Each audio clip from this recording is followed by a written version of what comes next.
Welcome to a Chat with Heart podcast. I'm your host, Christina Martin. I'm here to help guide heartfelt conversations with new and old friends I've met from just being alive or touring my music around North America and other parts of the world. I chat with people I feel a kinship with and that I genuinely believe we can learn from. Our personal stories have great power to heal, influence, and inspire. All we have to do is show up for the conversation. We just talk about it. We could shine a light, we could break a dark day. If we just talk about it, we can cut away, we can make a brighter day.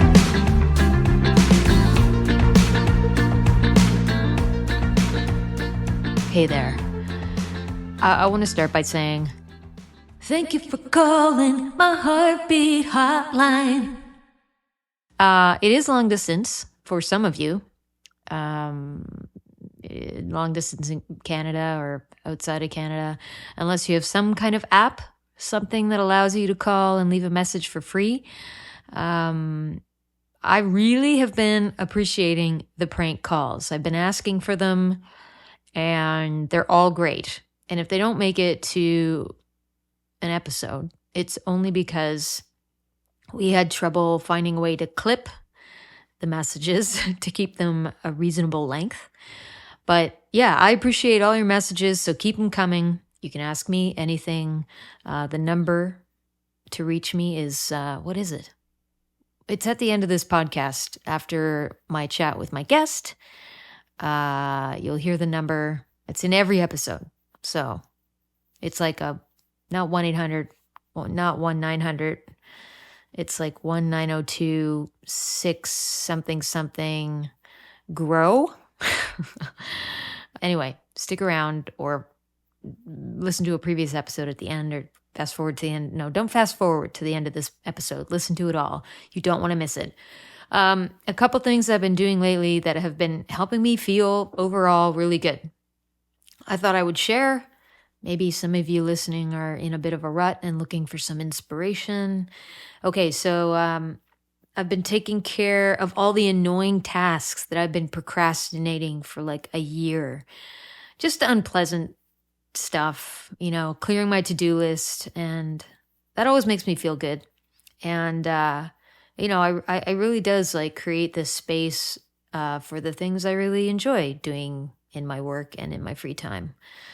So that's been something I've been dedicating time to, and then I feel like I have more time, which I love.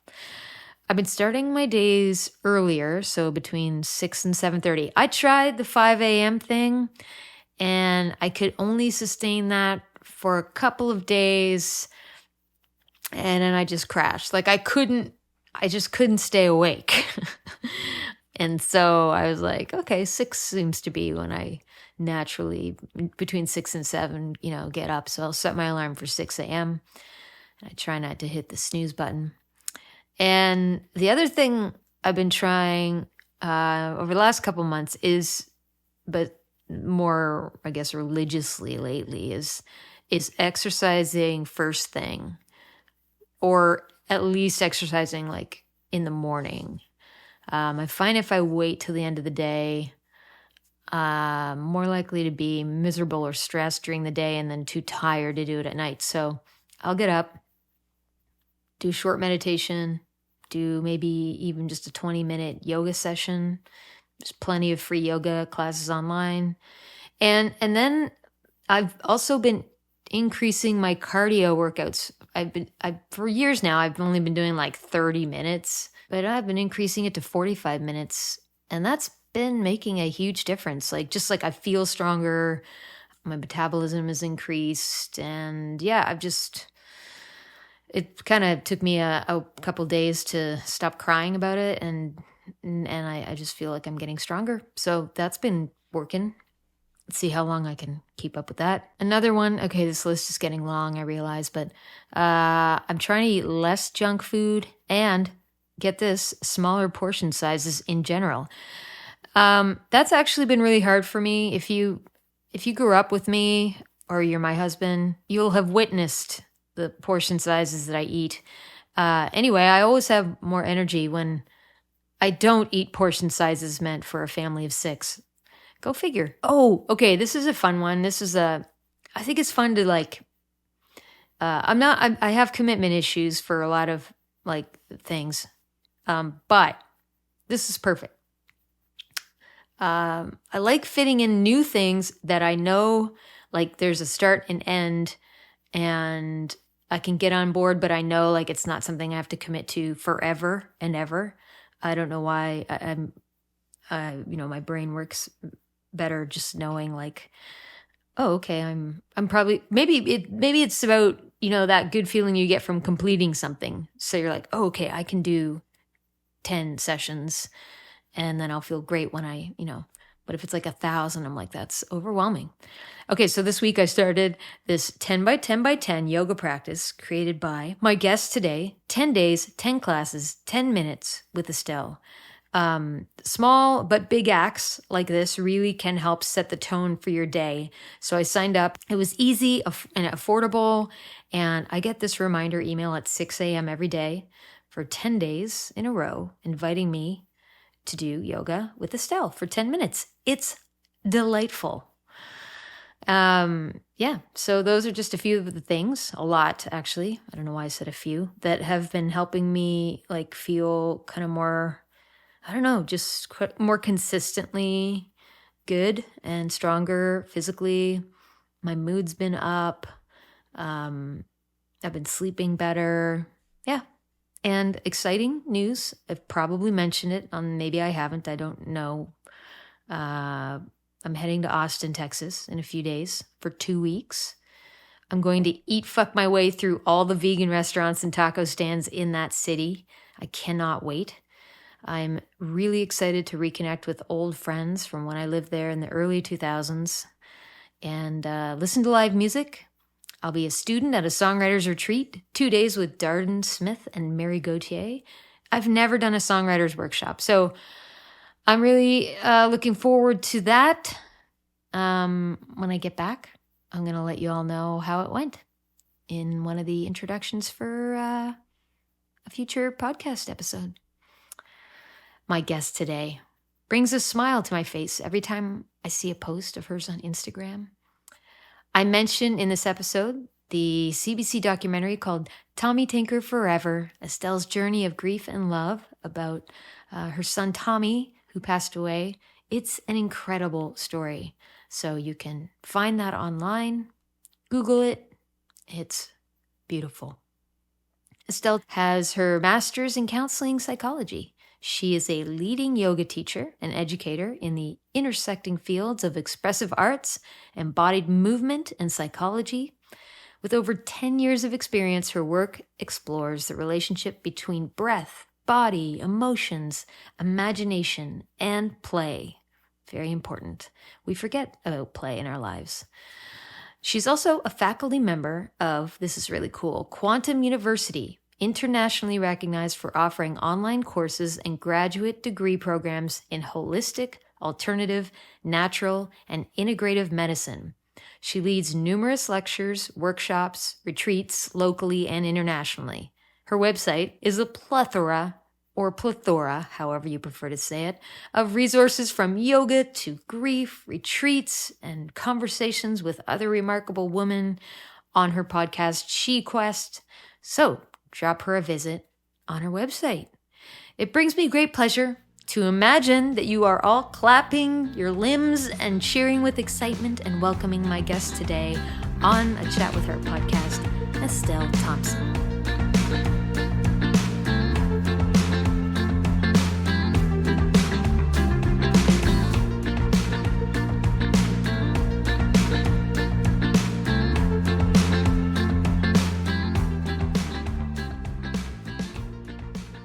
Do you want to know the story of my studio? Just by the way, just thank you for having me on. I feel so honored to be asked. And you're what we call a get in this business.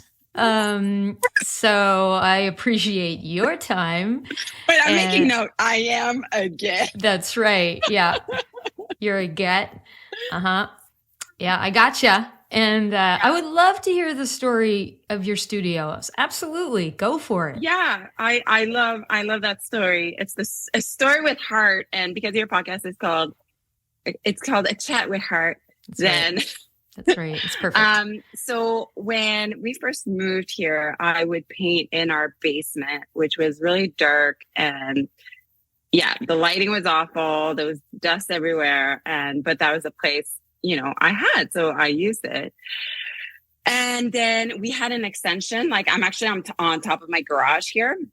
So we had an extension done to our house, and this top was empty. And eventually we were like, okay, that's going to be like the rooms for the kids. Mm-hmm, We're going to have like a kid room in here. And it's all set up like, the way it's set up. I'm like showing you, nobody can see, but like there's That's like okay. a space for like a bathroom. And anyways. It is a large, like a loft space. And, yeah, I see some windows in there.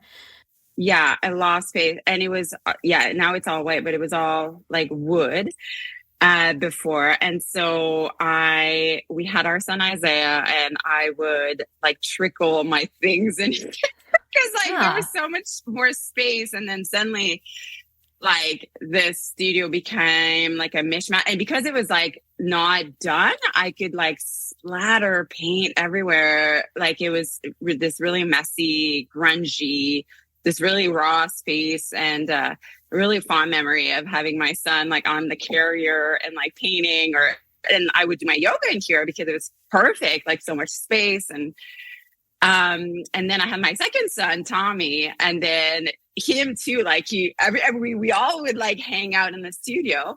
And then, as you know, my son Tommy passed away. So then we weren't going to do rooms, up here, because then we have another room upstairs. So then I just claimed it as my own. I was like, fuck this shit. That's so great. And you have all those great memories with Tommy and Isaiah in that, like the early phases of this room, this space that became where you basically make so much of your art. And during the pandemic, you did a lot of free yoga sessions from there. Am I right? Yes, and you were taking some of them. So anyways, to continue on, so this became I basically like, it was called the studio from the beginning, but now it's like mom's studio, like mom's cave, basically. And then, I was, trickling things in there. And then the CBC called, and they were like, do you want to do a documentary with all the writings you've been doing about grief? And I was like, yeah. And then they were like, oh, by the way, we'll film in your house. And I was like, shit.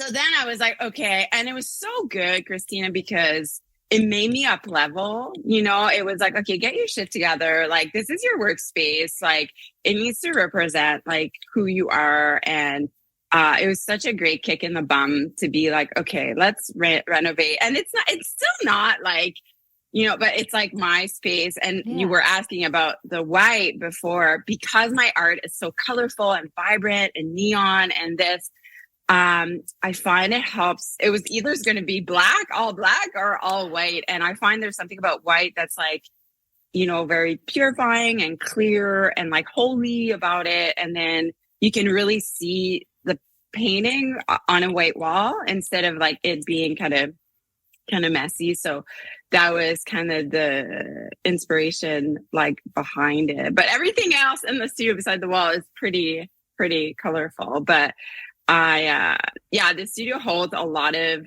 like, I love that I claimed it as my own throughout. And like, even now I'm just like, oh, that would be funny that there'd be like bedrooms in here. Yeah. I could see it though. You could probably put like at least 5 different, quadrants. Yeah. Like, it's basically, it could be an apartment. Like, you never know someday.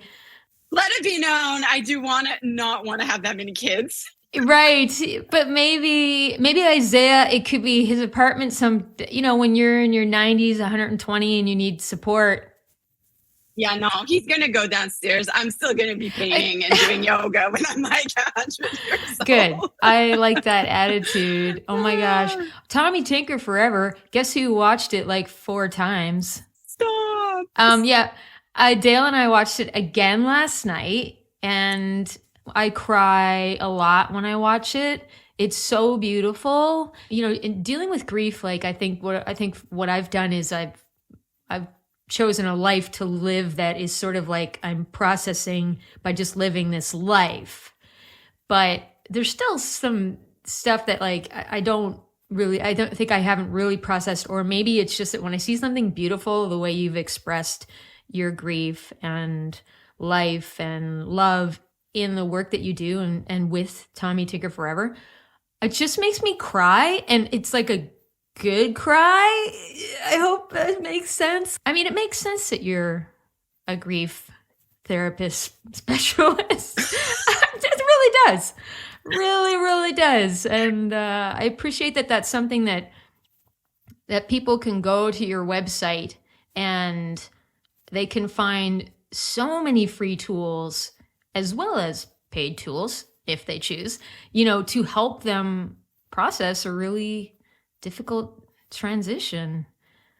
All that to say, stunning project, Tommy Tinker Forever.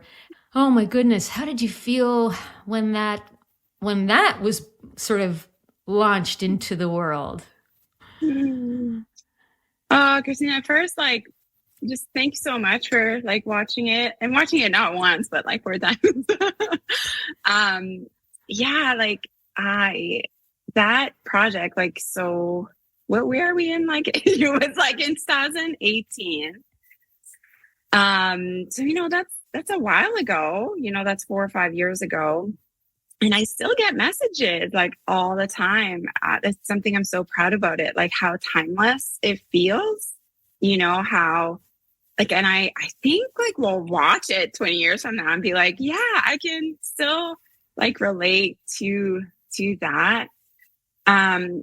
That project, like it's always been bigger than me, you know, like a lot of things that I put out in the world, there's such a big why behind it. Yeah. But I remember when I started to write my grief posts, you know, there was no why around it. Like it was so really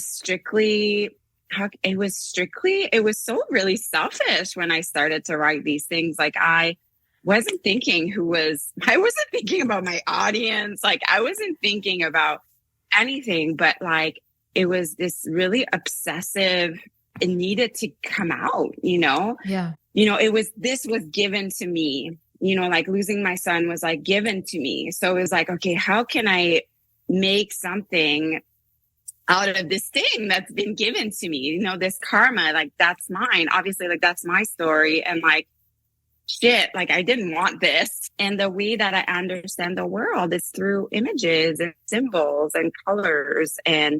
And that's the way I was trying to understand grief, which is like not a mind thing, but a heart thing, you know, and a body thing. And you know, crying, like you mentioned, like crying is like so beautiful. Like it's such an incredible permission. And also like crying is processing. Like you said something so beautiful. I know I'm still processing. Well, every time we cry, like we process something, you know?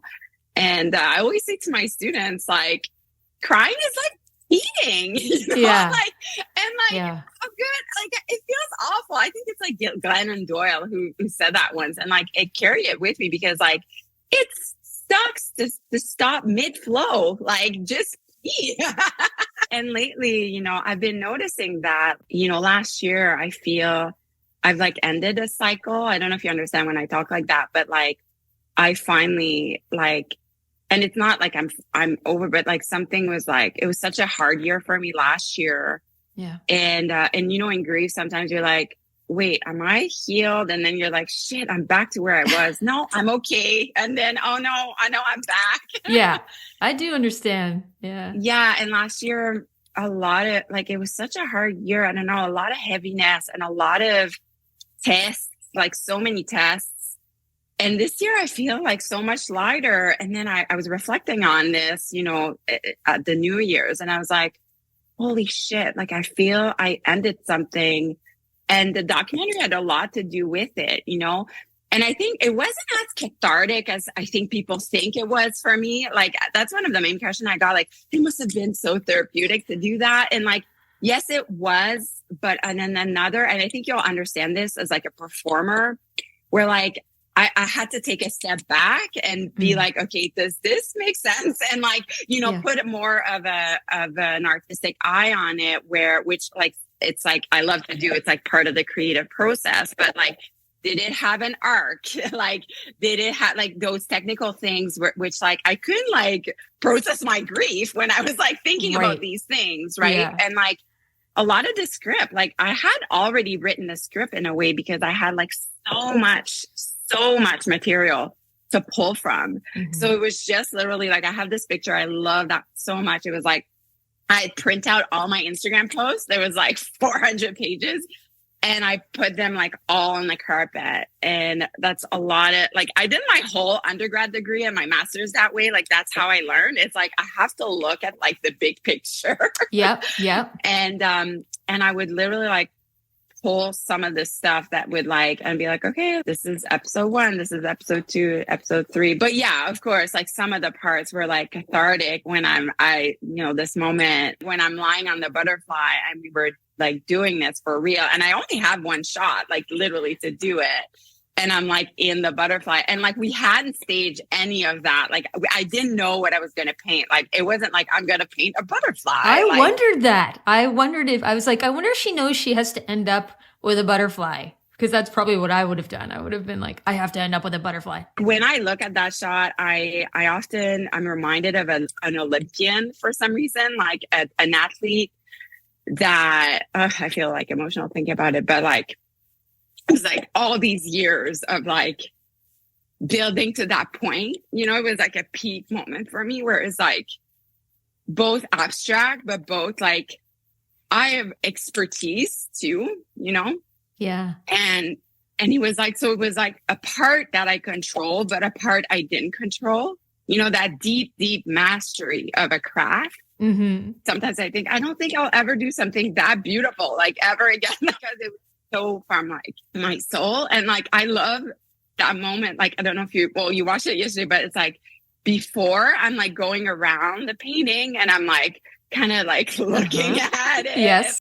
For me, it's like the same as like an athlete preparing before a game, like visualizing it, you know, like an actor rehearsing their lines, you know, like a musician tuning their instrument, you know, and it's like, okay, what is the message here that I'm trying to convey? I can talk to you about these things, but like creativity for me, it's such a high. Again, it's like that idea where like there's something you control about your crafts, but there's something you don't control. Like now that butterfly is in the yoga studio that I teach at. And every time I like look at it, I'm like, I did not do that. I did. You did that. It took me a long time to really pay attention to those moments where, like you said, you have training in the arts and visual arts and movement. So you've got all this training, but then you show up to do the work, but you kind of have to like have faith, which comes maybe in time after witnessing it, like in this like higher power source. I don't know what, whatever you want to call it, because something does take over if you let yourself let go and trust in that you have the training and that, there's something else at play as well. And then even like we rehearse, all the time, and there's just nothing that compares to the live show experience where spontaneity, happens, magic happens. Or even with songwriting, a lot of the times I'm writing, I call it like garbage. And then every now and then, as long as I show up, something moves through me, or, I'm there to catch this idea or something. And it's something that, ends up making it to an album or a live show. And so it's you mentioned that in Tommy Tinker Forever too, like showing up, you got to show up, and otherwise, like how will you know? It was like every 5 seconds you said something that just pushed a button in me, and I was like, oh my God, she really gets it. Well, yeah, I mean, that's the way I understand the world is through images and art. Like art is life for me. Like it's literally survival. Like I'm not afraid to say it. Like I would be dead if I didn't have art and yoga in my life. Like after my son passed away, like I literally wanted to take a scissor like into my heart. And it wasn't just like a physical pain. The pain was like psychic, energetic. So it was like the biggest betrayal. Like it was not a gentle awakening, Christina. And the thing that hurted the most for me was that like I was already doing the work. Like I was already like spiritual, I was already like positive psychology, like positive like affirmations and all this. And so I felt so betrayed by that. I was like, but like universe, I was like being a good girl here. Why are you giving me this? And like I don't want this. Do you think there's a support group? There must be for spiritual teachers like you where they can vent about the fact that the rest of the world thinks that like their lives are perfect even when they go through tough times. Like, is there a support group for you?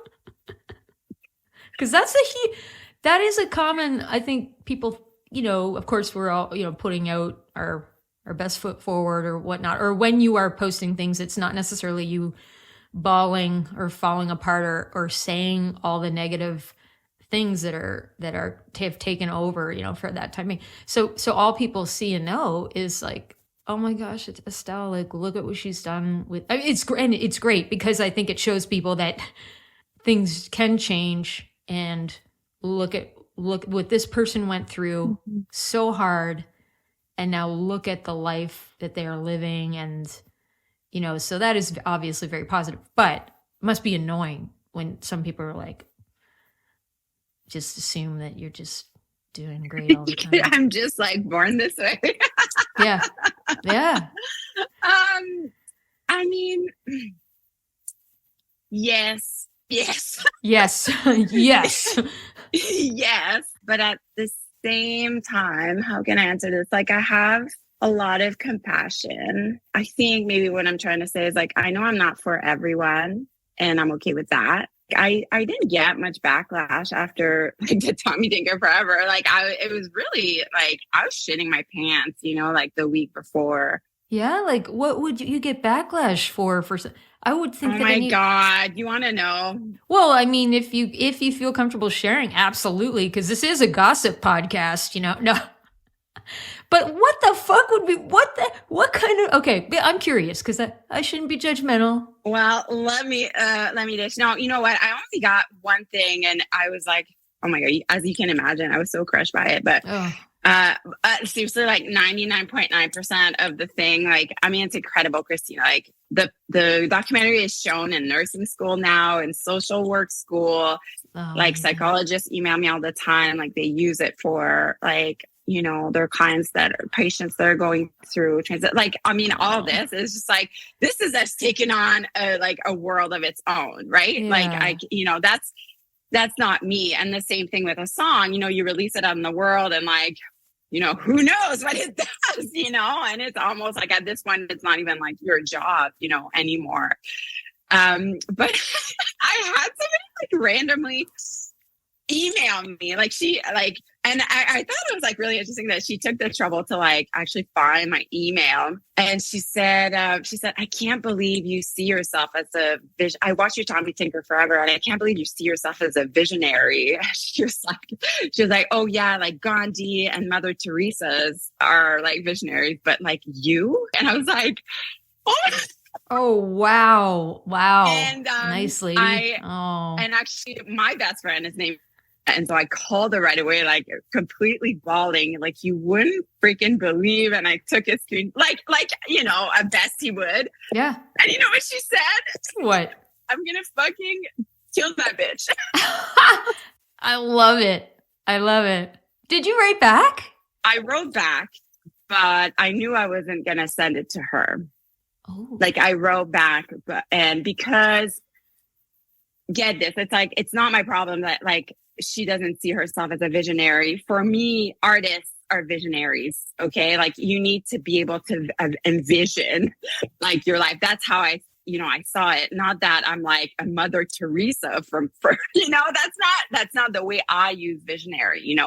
I have visions all the time, like that's literally like how I work in my business. I have visions, and I hope they will come true. Some of them do, some of them don't, Yeah. So that's more like, as a writer, as a yoga teacher, like I feel I'm a visionary. Like, yeah, I feel you are too. Yes. Yeah. And but I think we all have a different way to like intuit things in our lives, right? Like maybe you, Christina, because you're like, the sound is so right for you. Like, and that's why. So for me, it's like my vision, I see things, and then I put them. And a lot of my art is like confessional, it's like a painting, and then there's words to it. Like just kind of like the documentary was like kind of a moving piece of that, Yeah.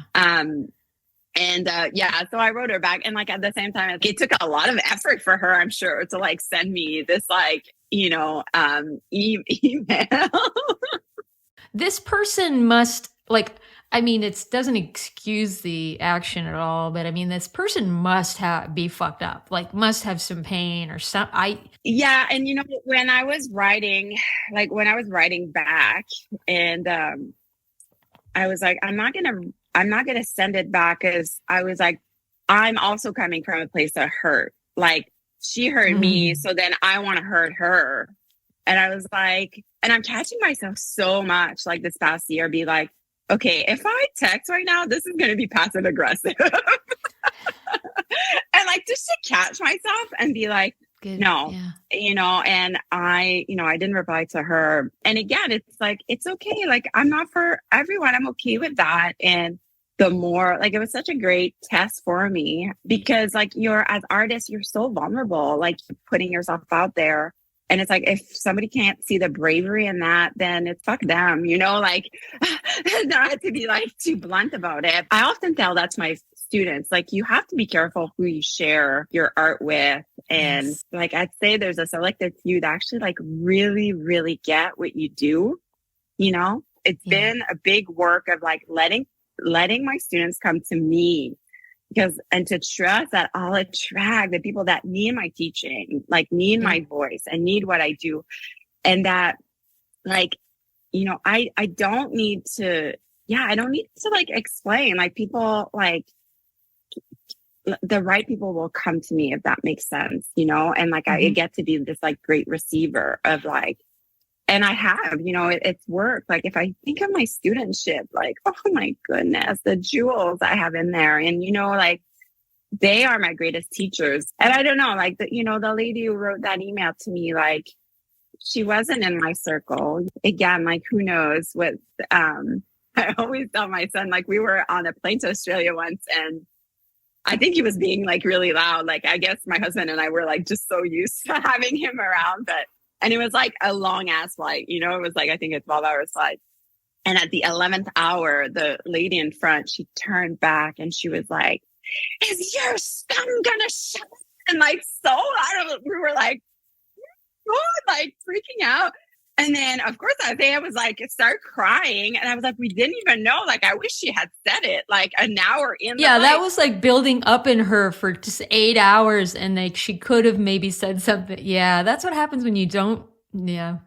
Yeah. And then so I said to Isaiah, I said, like maybe she's going to a funeral there. Like, we don't know what's happening in her life. Like, we're just going to like, again, we're trying to send her compassion, and then like, I'll be road raging like on Main Street or something. And my son would be like, Mom, we don't know. They might be on their way to a funeral.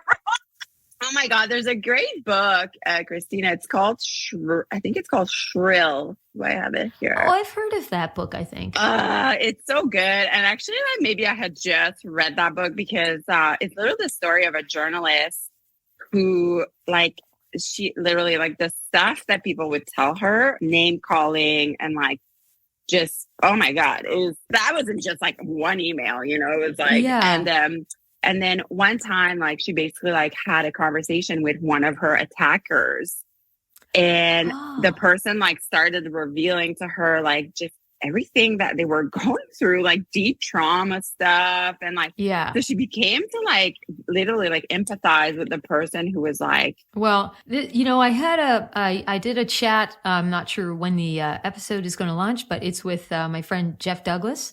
And Jeff talks about, he shares a story on that episode about somebody, a listener, a CBC listener writing in when he started a new show, and it was very much a personal attack felt like on him, and his response was to write back, and then the relationship that unfolded was really actually very interesting, positive. But the first email that he read from this listener was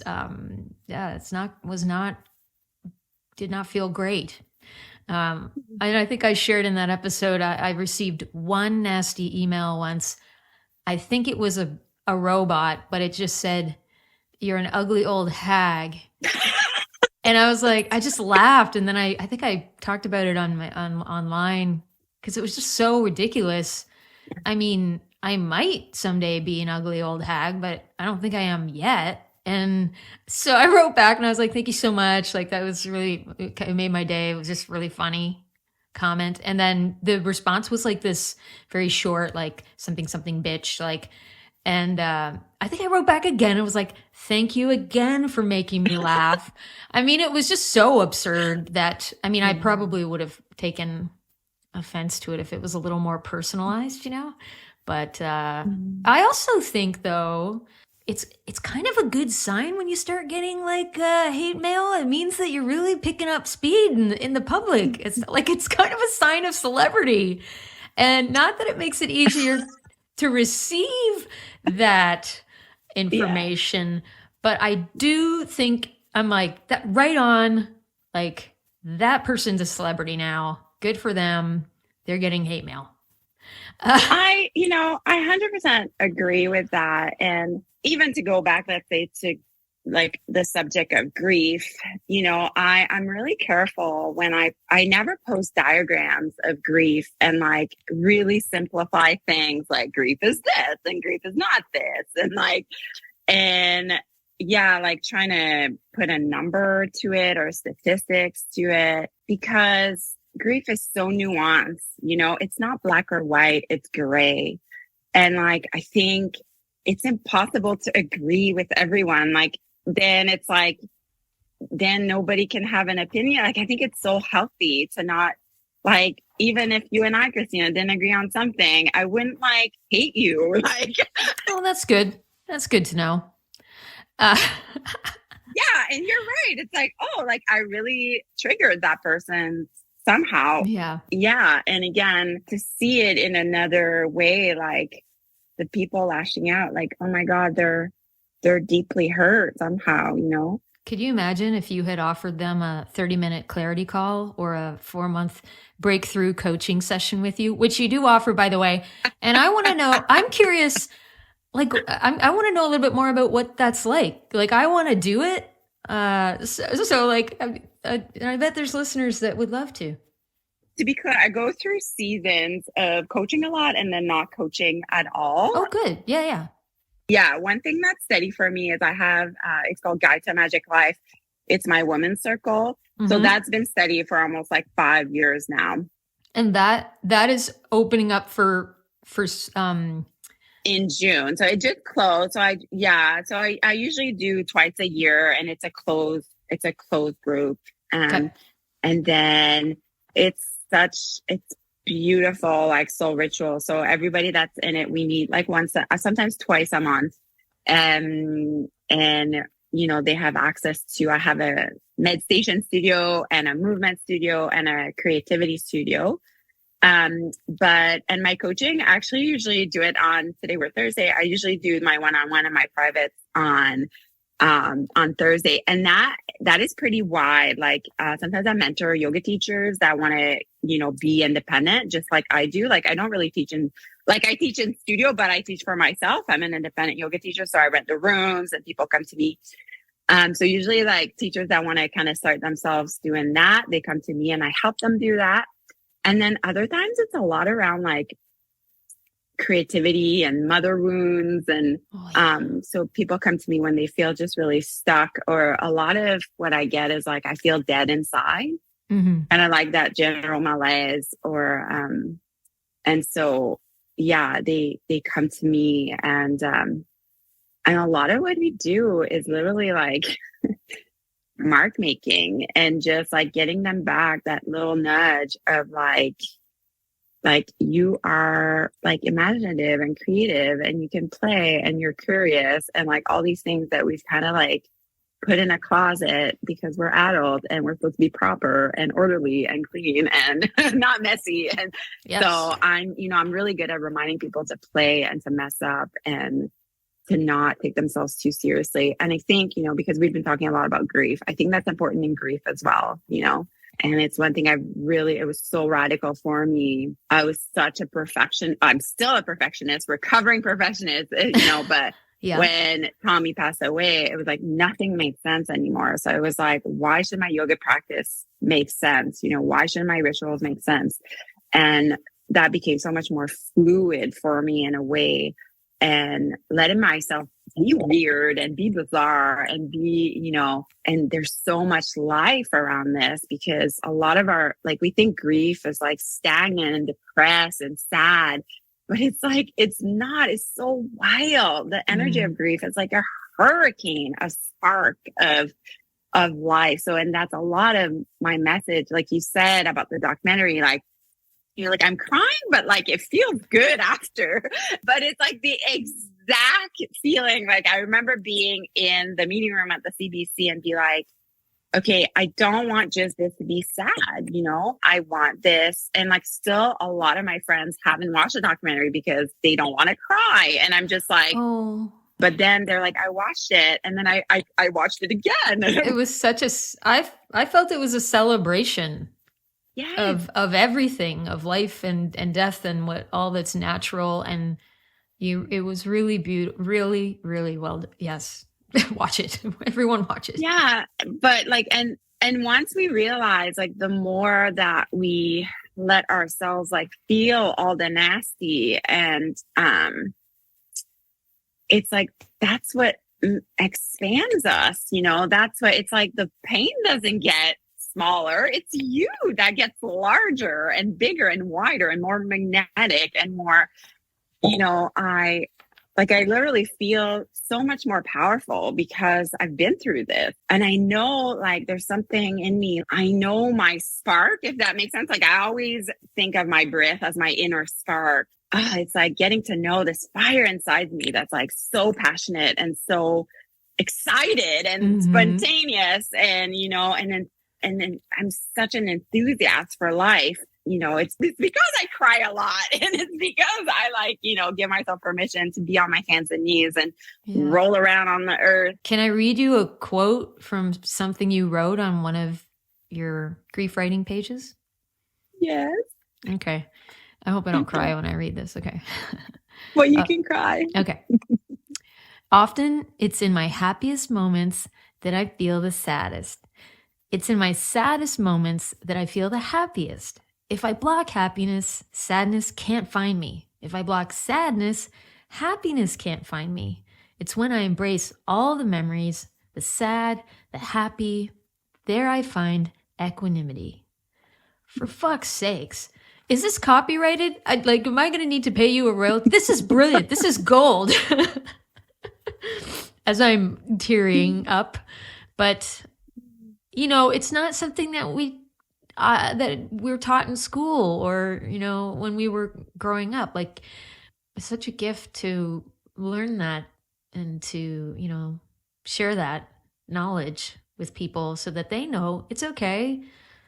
It's actually okay to embrace it all. And even though it's really uncomfortable to feel suffering, Can you imagine, Christina, if when you were a little girl and I don't know, God bless my parents, but I was sent to my room when I was having a tantrum or crying, even in my teenage years, they were like, go in your room, go, because I was such an intense I still am. I'm proud of that, how intense and emotional I am. And I went to theater school because like I was like, I'm good at being emotional. So like, but you know, a lot of us repress that like over and over again. Like it's not safe to feel, and actually go feel in your room by yourself when like we can't see you because we're uncomfortable with like how you're dealing with this.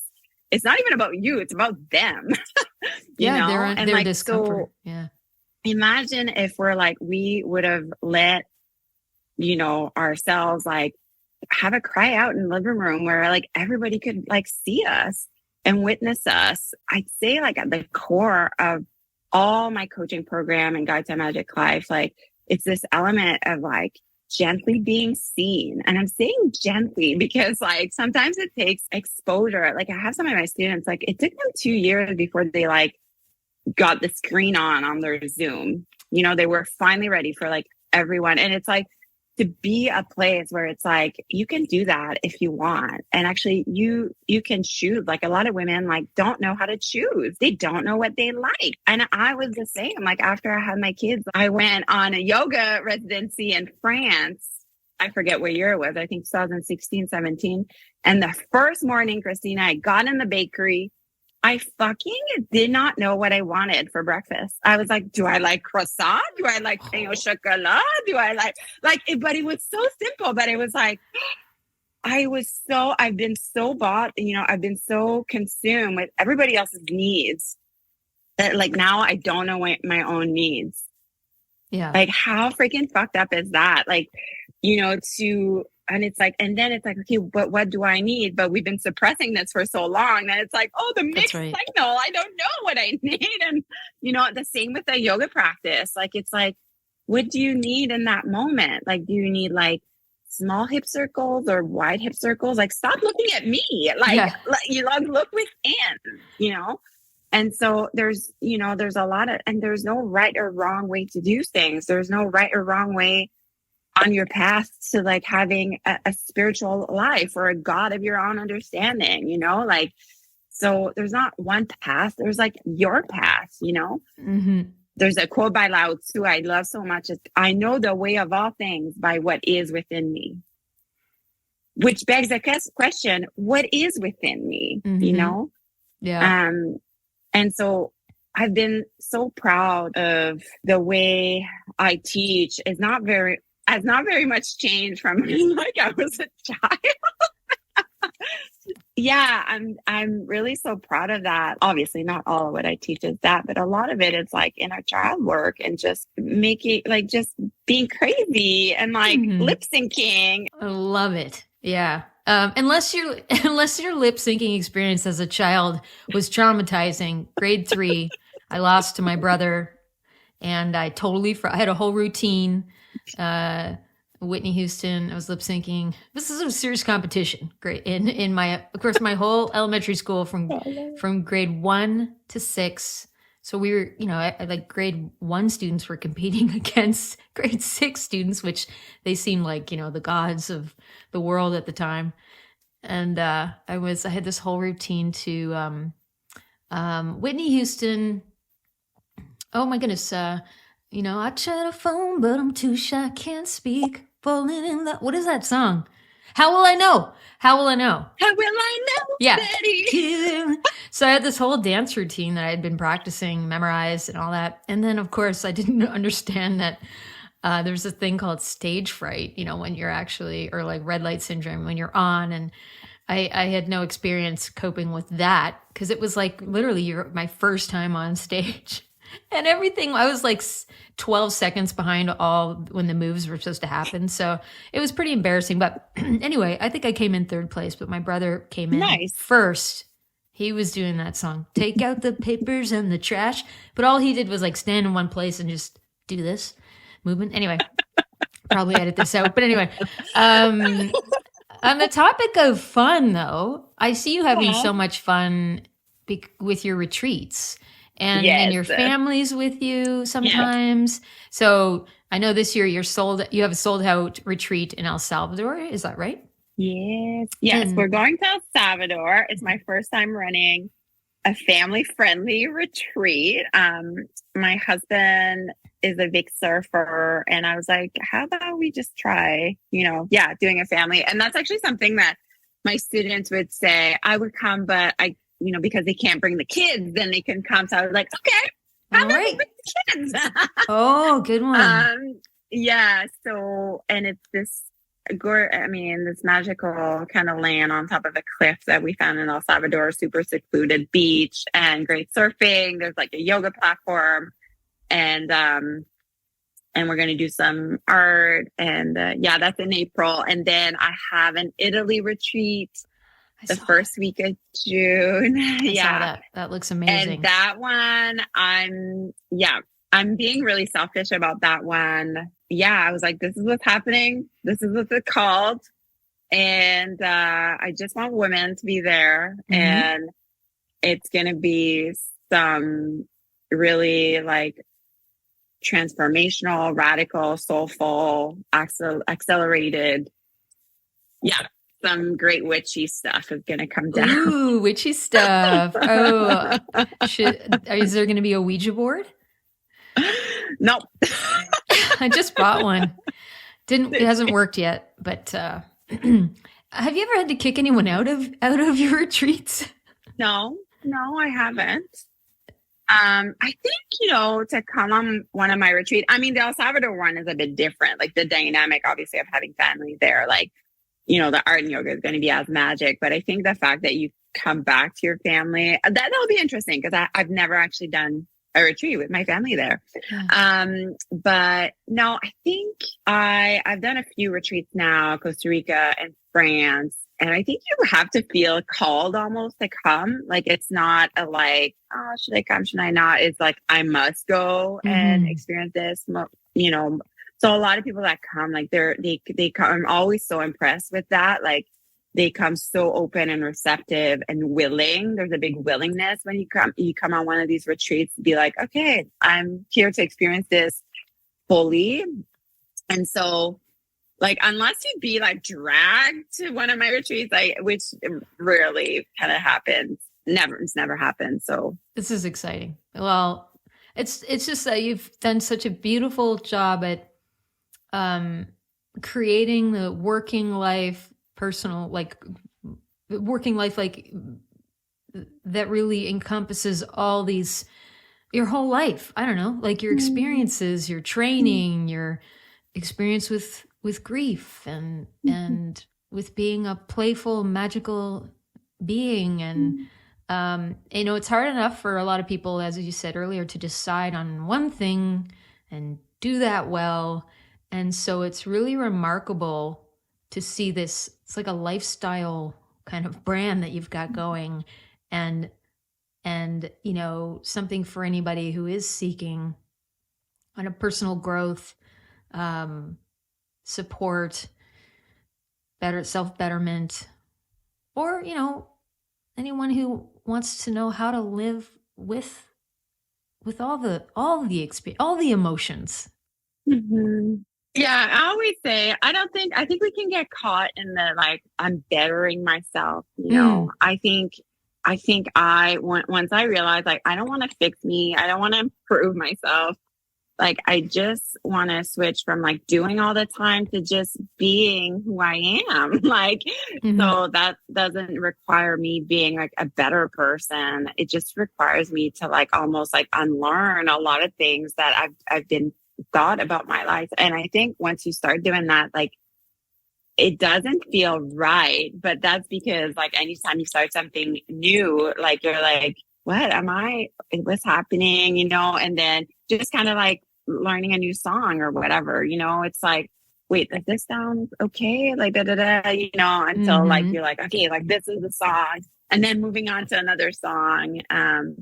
Because even now, if I like look back in hindsight, like I didn't choose what I'm doing, like it chose me, and so like I'm really proud of, like, I feel so aligned in my, I guess, my soul purpose, and like and at the same time try to not have like Liz Gilbert calls it like purpose anxiety. Like Right. I love that. You know, I think a big part of me sometimes it's like you don't have to impress people. Like the only person you have to impress is like your 4-year-old self. Like and your 98-year-old self, you know. And yeah, like, you know, like you talked about Instagram and all that, but like I always, one of my rule of thumb on Instagram is like, if it moves me, it might move other people, then fine, post, you know? Yeah. And then again, I don't need to be understood. That's not in my rule book. Like if you understand, fine. If you don't, fine, skip, unfollow.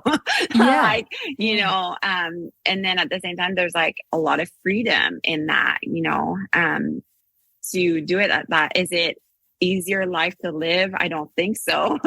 But is it mine? It's truly mine. It's the life. Ooh, I'm getting emotional, but it's like the life I truly want to live, you know.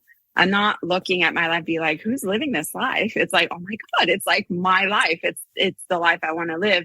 And I feel this, you know, for life, you know, and it's not just like, yeah, my son has passed away, but there's a lot of other shit that's gone on since then, you know, and a lot of more people have passed away in my life.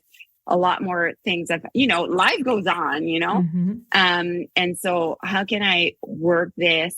And again, like integrate it and make more space for it and expand through it. And like, for me, like the body has been this great portal of like, just wisdom and stories and symbols. And I get to move it. Oh my God, I get to move it and dance with it. I get to make art with it and stories. And I'm just so grateful to have even this space, this studio, like from the beginning of the episode, but to get to, you know, to do all this and have my space and to share it with like other women who get it, you know?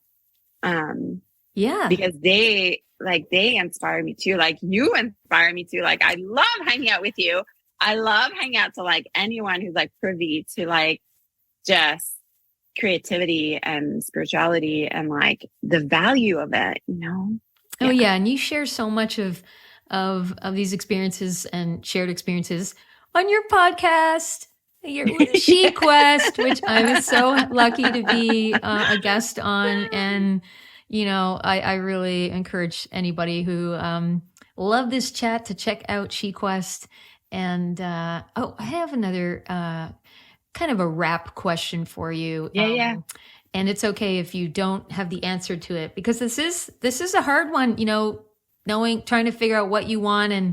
And if you've done all these big things in your life, you've dreamed, you've lived the dreams, and, you know, it's hard to dream bigger. Sometimes we're just like, actually, I'm really happy. Like I'm good. I'm actually really good. If I could just keep my health and my relationships are healthy.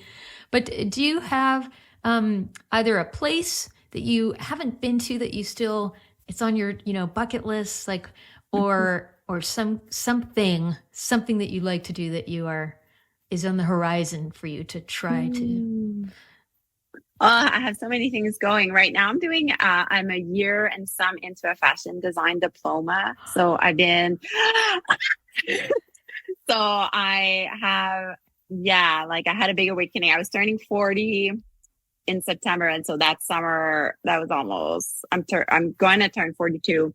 But anyways, I was like, what is one thing in my life that like I've always wanted to, you know, explore? And it was like fashion design. So I'm doing it like super slow because like I don't want to like overpower or anything that like I'm already doing. But I would love like, of course, a yoga line, like a yoga clothing line, and like fully dresses, like very like feminine things. So that's in the future.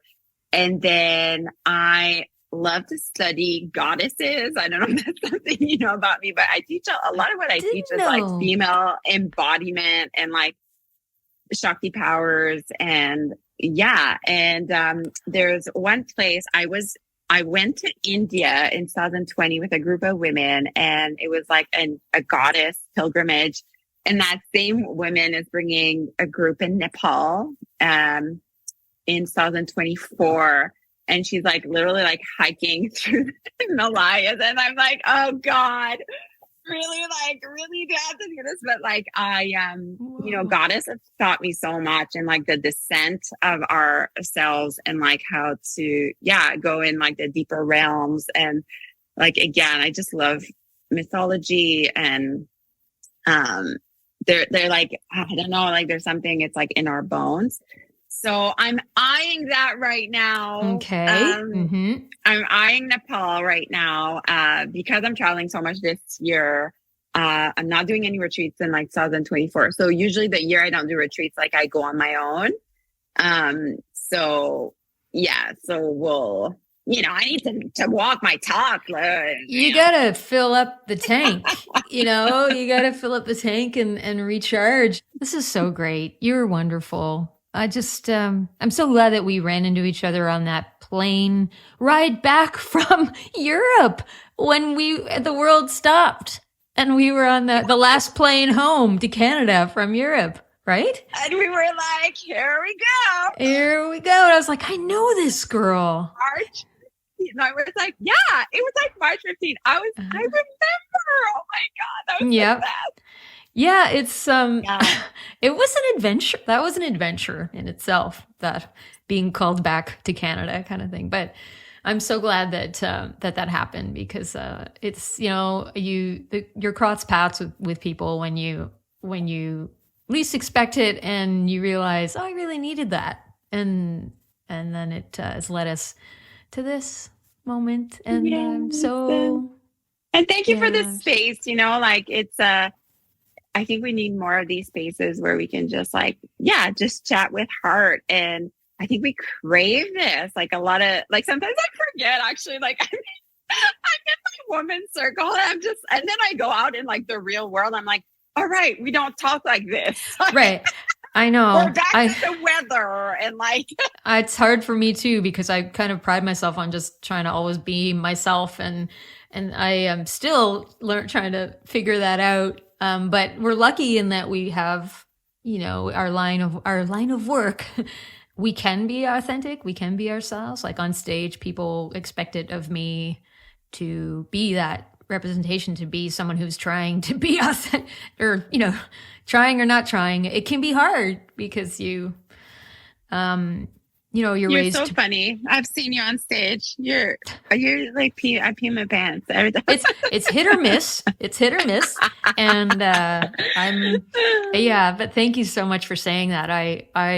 I love it. We're doing a couple of shows. I haven't done a lot of shows, obviously, since the pandemic started, but getting back into it, we have 3 shows this month, small ones. And I'm nervous. I'm like, but I'm also like, I really need to do this, and it's going to be great. Yeah. And as soon as I start singing, and then just be yourself. That's all people want. But being yourself that can be hard too sometimes. Yeah. Which version of myself shall I be today? No, but anyway, this was great. I won't keep you. I want to keep you forever. But that would be super selfish. You might start to resent me. So no, never. I'm so bad at saying goodbye to, like, at parties and stuff. Like, I will literally just slip out because I'm so bad at goodbyes. Like, I used to just hang up on my friends. Because I just like, I can't say goodbye. I can't do this. I'm just gonna hang up, and then it would. So. Yeah, Christina, I'm going to be on a high from our conversation for like weeks to come now, and really privileged to be in your presence. And thank you for your work, and just, thank you for having me. And I love you so much. I love you too.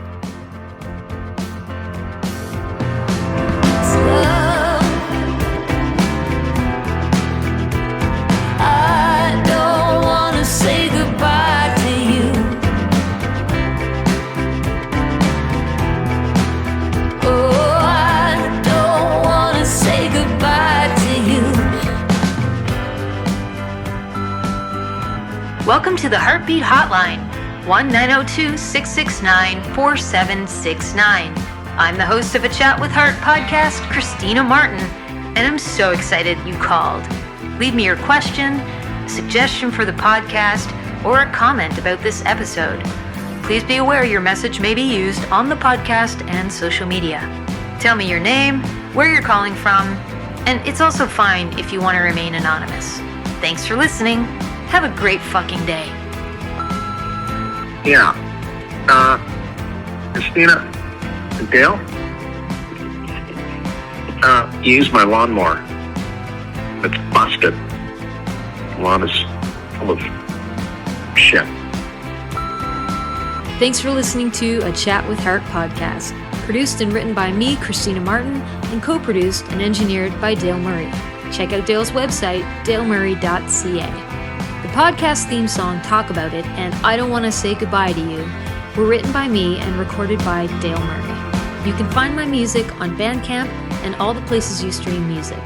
Visit my Patreon page to become a monthly or yearly supporter of this podcast and my music endeavors.